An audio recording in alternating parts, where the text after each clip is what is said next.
Elspeth Beard left London in 1982 and returned home in 1984 after covering 35,000 miles around the world by motorcycle.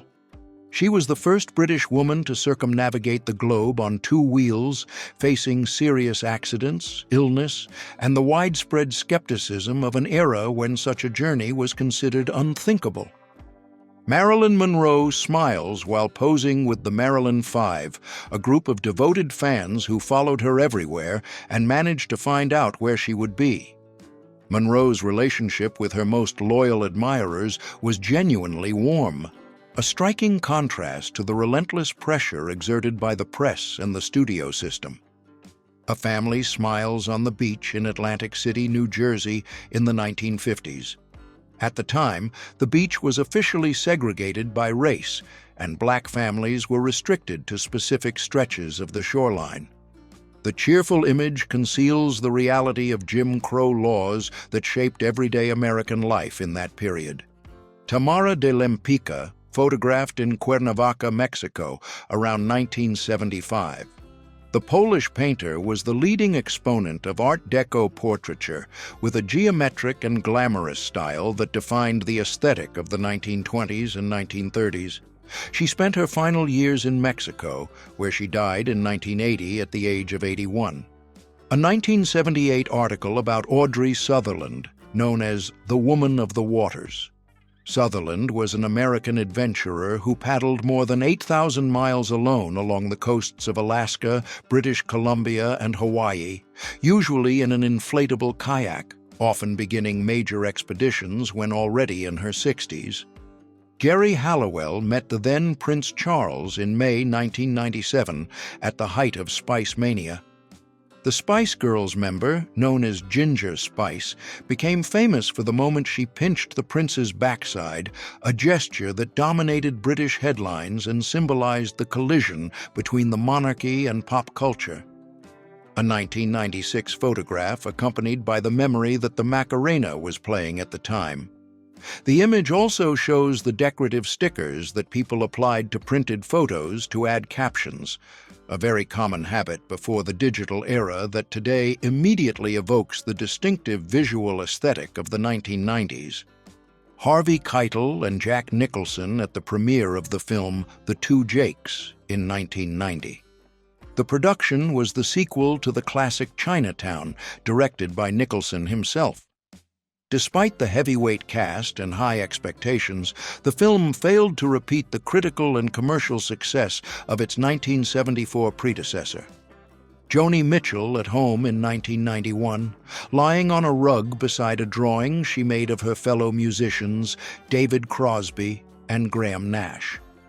Beyond being a foundational songwriter of folk and jazz, Mitchell is a dedicated painter and created much of the cover art for her own albums throughout her entire long career. Portrait of Queen Victoria in 1887, the year of her Golden Jubilee marking 50 years on the British throne. Her 63-year reign was the longest in British history up to that point and defined an entire era marked by imperial expansion, the Industrial Revolution, and rigid moral and social codes of conduct. Actress Constance Bennett photographed in the 1930s. Bennett was one of the highest-paid stars in Hollywood during that decade, known for sophisticated comedies such as Topper. Born into a family of actors, she was also a successful entrepreneur, launching her own line of cosmetics and clothing in the 1930s and 1940s. Magic Johnson and Pelé during a football match in Brazil in 1995. The meeting of two of the greatest legends in world sport, one from basketball and one from football, generated enormous attention. Johnson, who had retired after revealing he was HIV positive in 1991, kept an intense schedule of international events. The Australian rock group Huxton Creepers photographed in 1986. The band was part of the vibrant Australian independent rock scene of the 1980s, alongside acts such as The Church and Hoodoo Gurus. Their sound combined power pop and jangle rock, winning a loyal following during that decade of musical ferment. Mo Howard trains with fellow stooge Larry Fine, who had a brief boxing career consisting of a single professional bout, which he won. The Three Stooges were one of the most influential comedy acts of the 20th century, with frenetic physical comedy that spanned vaudeville, cinema, and later television.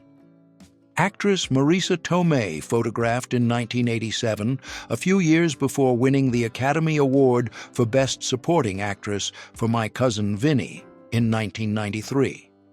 Tomei had begun her career in soap operas and television series before making the transition to film, where she built a solid and enduring career in Hollywood. Mercury Records held a party in 1979, bringing together the bands Rush and the Runaways. The gathering united the Canadian progressive rock of the trio Rush with the Californian all-girl rock band that launched the careers of Joan Jett and Lita Ford, two very different musical universes under the same label. Marilyn Monroe, Rock Hudson, and Robert Mitchum together in 1953, photographed by Darlene Hammond. All three were among Hollywood's biggest stars at that moment. Monroe was coming off Gentlemen Prefer Blondes, Hudson was rising rapidly at Universal, and Mitchum was already an established icon of American film noir. The hip-hop duo UGK, formed by Bun B and Pimp C, photographed in 1996. Hailing from Port Arthur, Texas, the Underground Kings were fundamental to the consolidation of Southern American rap, influencing entire generations of artists with their heavy sound and lyrics about life in the American South. Sylvester Stallone in Santa Monica in 1987, preparing to begin filming Rambo 3rd. The actor maintained an extremely rigorous training regimen for the role, and the film would become the most expensive production ever made up to that point, with a budget exceeding $60 million at the time of its release. Gregory Peck and Ingrid Bergman have lunch during the filming of Spellbound in 1945. The psychological thriller directed by Alfred Hitchcock became famous for the dream sequence designed by surrealist painter Salvador Dalí, an unprecedented collaboration between Hollywood cinema and the European avant-garde. A young woman with voluminous hair and pet monkeys in Portsmouth, England, in 1966. In the 1960s, it was relatively common to keep primates as household pets in the United Kingdom, a practice that would only be heavily restricted by animal welfare legislation in the decades following this photograph. Brothers Vitaly and Vladimir Klitschko in Kiev in the 1990s before they came to dominate world heavyweight boxing. The two Ukrainians would win belts in virtually every major federation and promised never to fight each other, a pledge made to their mother and honored throughout both of their entire careers. Weird Al Yankovic photographed in 1970, long before becoming the greatest musical parodist in history. Yankovic built a career spanning more than 4 decades, transforming pop hits into humorous parodies, becoming an institution of American culture, and winning 5 Grammy Awards along the way. Grace Jones performs at Studio 54 for a New Year's Eve party in New York on January 1, 1978, photographed by Alan Tannenbaum.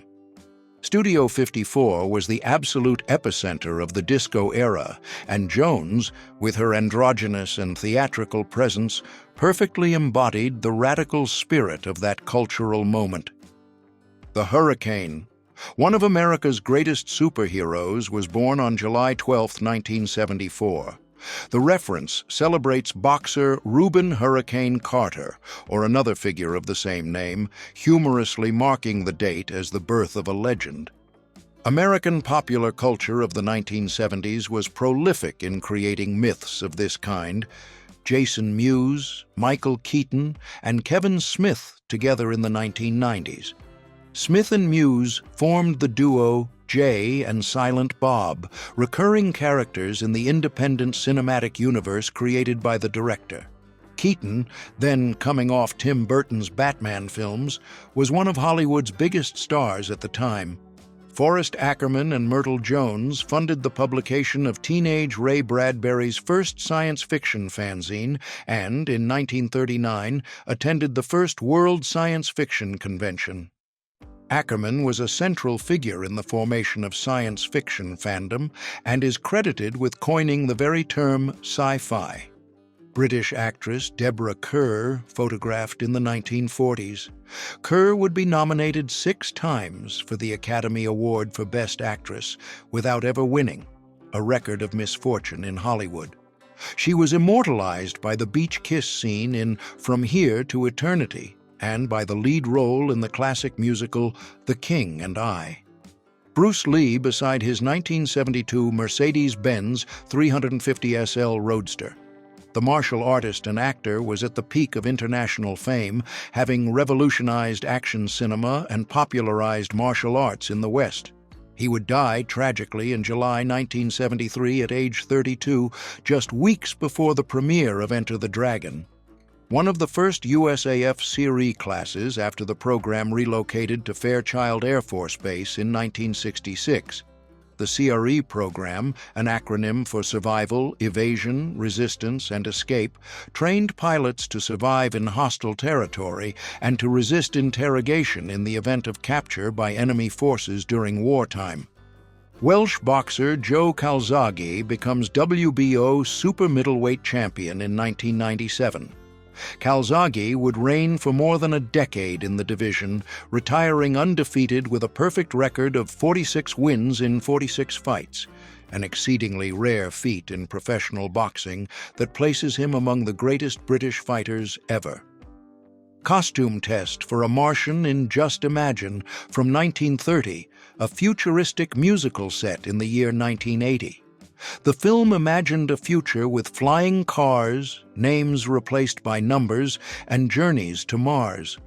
Its Art Deco sets would influence the aesthetic of science fiction cinema for decades to come after its release. Mexican actress Dolores Del Rio photographed in the 1930s.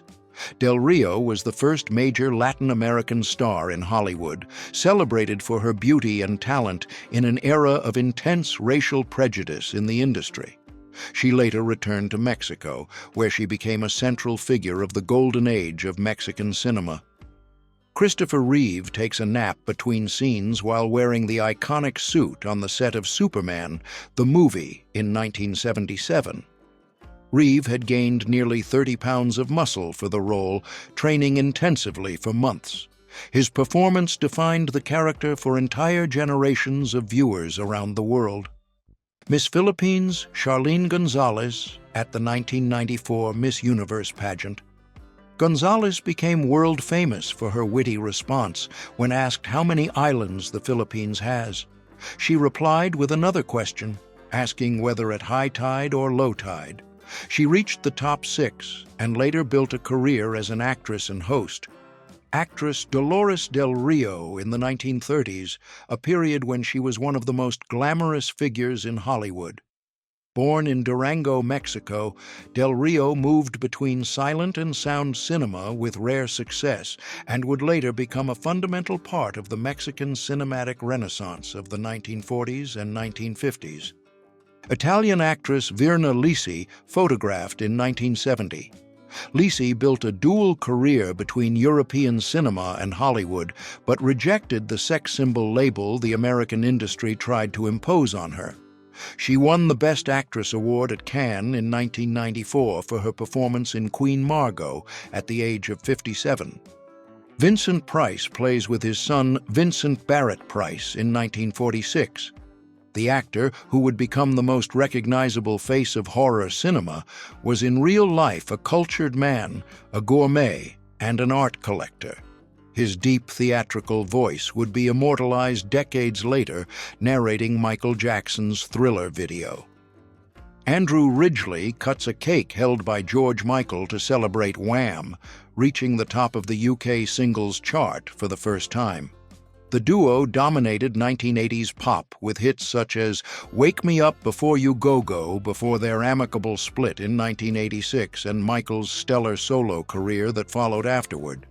Sister Mary Kenneth Keller, the first woman to earn a doctorate in computer science in the United States in 1965. A Catholic nun of the Sisters of Charity, Keller helped develop the BASIC programming language and founded the computer science department at Clark College in Iowa, pioneering the field for women. A 1900 photograph of the legendary Lakota Chief Red Cloud alongside his son Jack Red Cloud. Makpia Luta was the only Native American leader to win a war against the United States government. In his final years, he devoted himself to defending his people's interests in negotiations with Washington officials. Audrey Hepburn and Maurice Chevalier photographed in 1957, the year they appeared together in the film Love in the Afternoon, directed by Billy Wilder. Chevalier played the father of Hepburn's character in the romantic comedy set in Paris, which also featured Gary Cooper in the leading male role of the production. Christopher Walken, then known as Ronald Ronnie Walken, applies clown makeup in 1955. Before becoming one of the most distinctive actors of his generation, Walken actually worked as a lion tamer in a circus and as a professional dancer, experiences that shaped his singular physical presence on screen. The cast of I Dream of Jeannie, Barbara Eden and her husband Michael Ansara at home with their son Matthew in 1966. Ansara, an actor of Syrian origin, known for roles in westerns and in Star Trek, was married to Eden during the peak success of the series that made her a 1960s American television icon. In 1996, Sylvester Stallone brought Antonio Tarver to California after the Atlanta Olympics to celebrate. 10 years later, he cast the boxer as Rocky's opponent in Rocky Balboa. Tarver had become world light heavyweight champion, lending real credibility to the fight scenes in the final film of the series. Interior of Arsenal Football Club's Highbury Stadium during the 1937 to 1938 season. Highbury was home to the London Club for 93 years, from 1913 to 2006, and its Art Deco architecture made it one of the most iconic stadiums in English football. Arsenal won the league championship that very same season. Gerd Müller, one of the greatest strikers in football history, photographed in the 1970s. The German scored 68 goals in 62 matches for the national team and more than 500 for Bayern Munich. Nicknamed Der Bomber, he was decisive in winning the 1974 World Cup at home, scoring the title-winning goal in the final.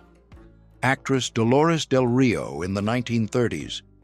Her career spanned silent cinema, American sound films, and the Mexican Golden Age, a rare trajectory for any performer of her generation. She was a close friend of Frida Kahlo and Diego Rivera and a central figure in Mexican cultural life across several decades. Tumbleweed and Bailey in Berkeley, California in the late 1980s. Berkeley was then one of the epicenters of American counterculture, a direct heir to the free speech movement of the 1960s, and a stronghold of alternative communities that kept alive the libertarian spirit of the San Francisco Bay Area. Raúl Griguera, a Buenos Aires dandy known by the nickname El Murciélago, the Bat, was a prominent figure in porteño nightlife in the early 20th century. An Afro-Argentine in a society that systematically erased its black presence, Griguera became a celebrity and later a target of persecution and erasure.